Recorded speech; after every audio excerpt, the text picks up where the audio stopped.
When you take a beloved franchise like Lord of the Rings and churn out low effort content simply to try to make money, you are going to have millions of people upset with you. And that is exactly what happened with the Rings of Power season 1. And it looks like that is continuing into season 2 because the season 2 trailer has surpassed 139,000 dislikes as the actors have continued to trash Tolkien fans. I have a few different things to show off, but before I get into the topic, if you enjoy the content I create, check out the links in the description, join the community in my live streams, and consider supporting through Patreon or YouTube memberships. Now, I have had to talk about this show so much on the channel, and not because I want to. I want them to do an amazing job and be able to praise it, but I've had to talk about it so much because of every mistake they've made. Season 1 was a nightmare. They made so many departures from the source material with storylines, with the way established characters act, with shoving in a ton of new unique characters. And it's so sad to see. I am such a Tolkien lover, like so many people. I have bookshelves of his work that I love, and I watch the movies over and over and dissect them and think about the meanings and how beautiful they are. Oh, they're just perfect. And some of the games are absolutely fantastic as well. But when it comes to Rings of Power, I watched the first season and I have not rewatched it, and I will never rewatch it. And now we're gonna have to deal with season 2 being, it seems, even worse because they didn't take into consideration what people were saying, because the Lord of the Rings of Power season 2 trailer that premiered at San Diego Comic-Con has surpassed 139,000 dislikes as a number of actors of the show continue to trash fans of J.R.R. Tolkien and his work. They were doing this with season 1, and we thought maybe with season 2 they'll put more effort into the show. The actors won't be as stuck up, they won't be as egotistical, they'll actually try to listen to our feedback when it comes to their characters, and the writers will listen to our feedback. But that didn't happen. They completely disregarded anything that we said and doubled down. It says, of course, on July 29th, the trailer had around 8 million views, over 56,000 likes, and 112,000 dislikes. On July 30th, the trailer had 11.6 million views, over 71,000 likes, and 139,000 dislikes. And for comparison, the season 1 SDCC trailer received 12 million views, had over 87,000 likes, but over 474,000 dislikes. So it seems that there's even a lot of people who have watched it and who dislike the trailer, but aren't even taking the time to leave their feedback because they know that the writers do not care, which, yeah, is definitely a route. Just ignoring all of their content, not leaving dislikes, not leaving comments on social media because they're not going to listen to us anyway, which is completely valid. I'm still going to criticize the hell out of this because I want the show at this point to either end or for them to fire basically everybody and restart. They would have to, at this point in time, completely just throw away the first now 2 seasons and restart, which we clearly know isn't going to happen. So that's a fan theory, just like this whole entire show is. But I think at this point, they should probably just cancel it because there's no way it is going to get the views that they need to make money. They have spent over $1 billion on the rights and also the first season and a little bit of the second season. From what we understand, was in that billion figure was a lot of the set pieces and the costumes from season 1 that are being reused for season 2, but there's a lot that they have to, buy, and we don't know the budget for season 2 yet. It will be interesting to see if we get it. But to add fuel to the fire, we now know that season 2 will continue the Sauron and Galadriel romance, but also add LGBTQ plus characters.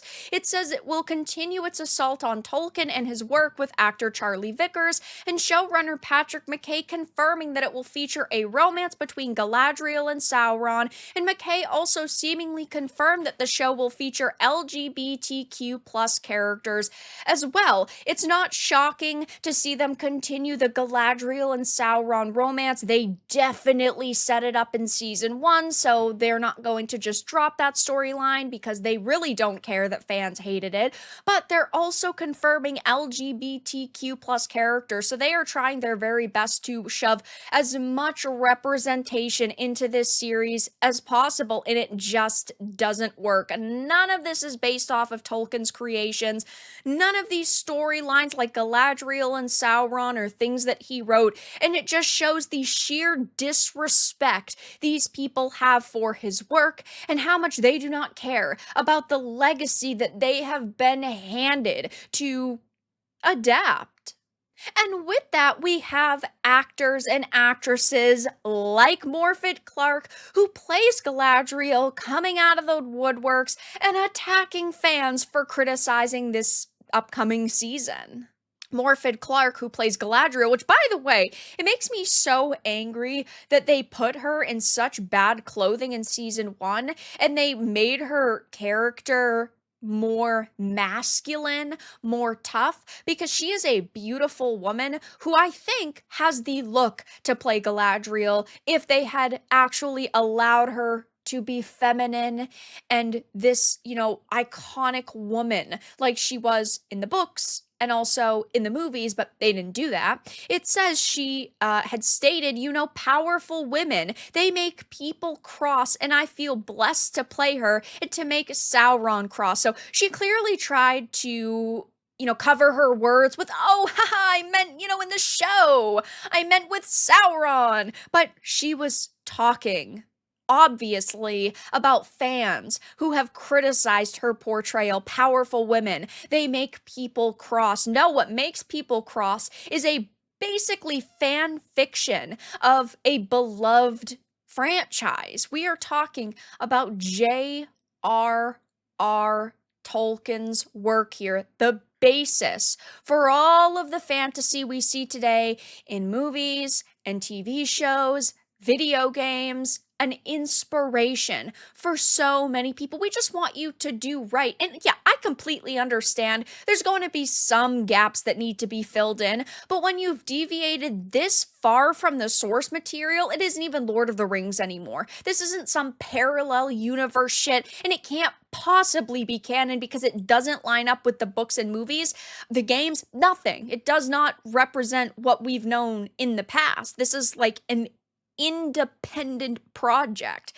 Ismael Cruz Cordova also stated during a panel, my character is not in the lore of the Lord of the Rings, and that was an issue for some people. And again, I understand there are going to be some gaps with storylines and characters. Sure, I can get behind them creating some new characters, but they can't be main characters. We have enough characters that were written about during this time period to follow lead characters. If you have to create some that are on the side, you can create them and have them be pretty loved by the end if you have a character who has this big heroic sacrifice, or if they're a villain, maybe they do something that helps along Sauron's plan, but they're just stepping stones for the lead characters to walk up during their plot. They're not supposed to be main characters,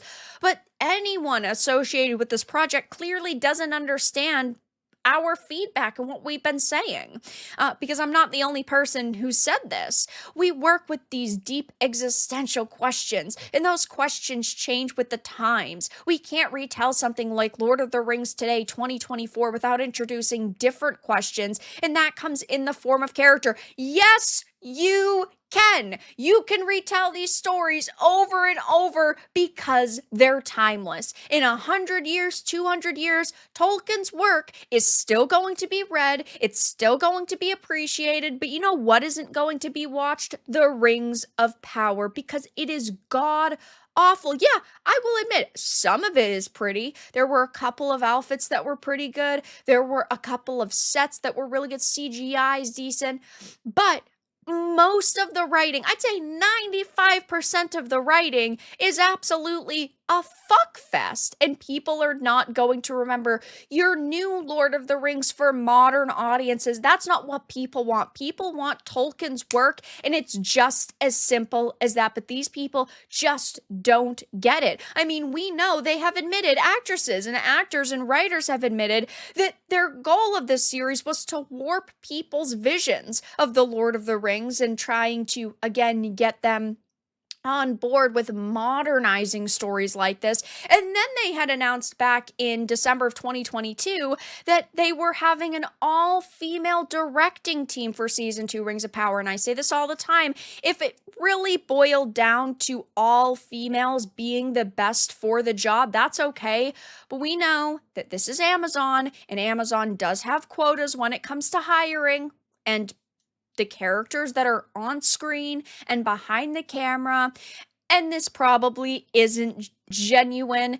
And I just have such a bad feeling about season 2 with what we've seen so far. And also, season 1 was just terrible. So, this does release relatively soon. I will be watching it. I will be reviewing it and giving you guys my opinions because I did that with season 1. I'll do it with season 2 because I've talked about it. But so far, things are not looking good. And hilariously enough, people are not buying Amazon's bullshit because the trailers are getting absolutely ratioed. But that's all that I had to discuss in this video. Let everyone know your thoughts in the comments below. If you enjoyed it, give it a like, and if you didn't, give it a dislike. I appreciate your support either way, but I'll talk to you all again in the next video really soon.